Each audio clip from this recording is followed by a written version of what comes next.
Hi everybody, I'm Kristina and I am one of the keepers here at Niabi Zoo, and I take care of our Yellow-Backed Duikers. This here is Lacey and Dasher is back here. And they are searching through the grass with their snouts and their tongues to find what we call cookies for them. They're leaf eater biscuits for animals that eat leafy things. So these guys are native to Central Africa, where they live in the rainforest and other places that have really dense undergrowth.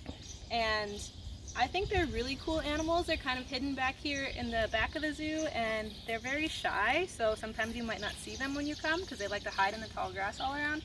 But I take care of a lot of hoofstock animals, and these guys are really interesting and unique. So I was going to tell you some of the reasons I think they're really cool.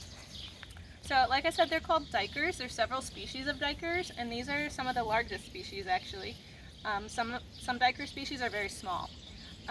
So these are a type of forest duikers, and so they're a member of the antelope family. And so most antelope species or types of antelope eat either leaves off trees or grass off the ground.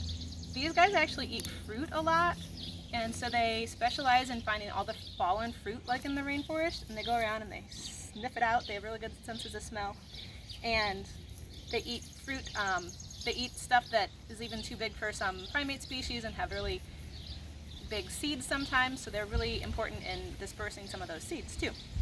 They will eat leaves and shoots and buds and things too. And unlike a lot of other antelope species, they do eat meat a little bit too. Every once in a while they'll eat like a lizard or a bird or a small mammal or even bugs. So that's kind of interesting, kind of gross for a duiker, but they like it. And so duiker is a really kind of weird word. A lot of people don't know how to pronounce it, but it's actually an Afrikaans word, which means diving buck, and that refers to them being really shy and elusive. So if you look closely at Lacey here, her front legs are shorter than her back legs, and she has like a kind of a funny, like curved appearance. And you can see all those yellow hairs that she raised up right now. And on her back there, that's why she's called the Yellow-Backed Duiker. And something there spooked her, maybe the way I moved my hand. But she raised up those hairs, and that kind of shows me that she got a little scared. So anyway, with their curved body shape, that helps them dive back into the understory in the brush when they get frightened. A lot of times they will even pick up one of their feet as kind of one step forward when they need to run away. So if they get scared by something, you'll notice really quickly they'll raise up those yellow hairs. They might puff their cheeks out and look really scared and have their foot up, but that's just them being very aware of what's around them and making sure it's nothing scary that might eat them. And also these guys have a really interesting social system, I think.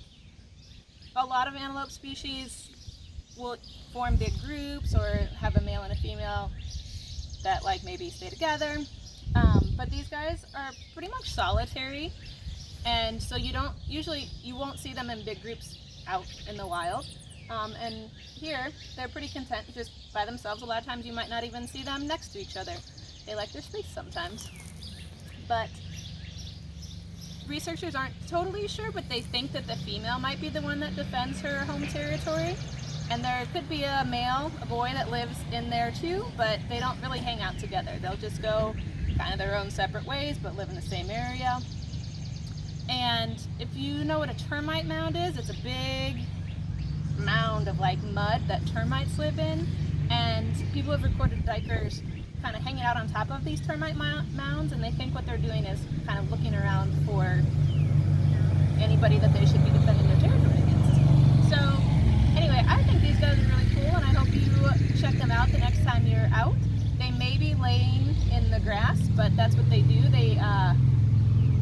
There's a few spots around here that are kind of like they're called forms. It's where they hang out during the day, so they really like that shady area. But hopefully they're out and you can see them, and now you know a little bit more about them. I hope you have a great day. Thanks. Bye.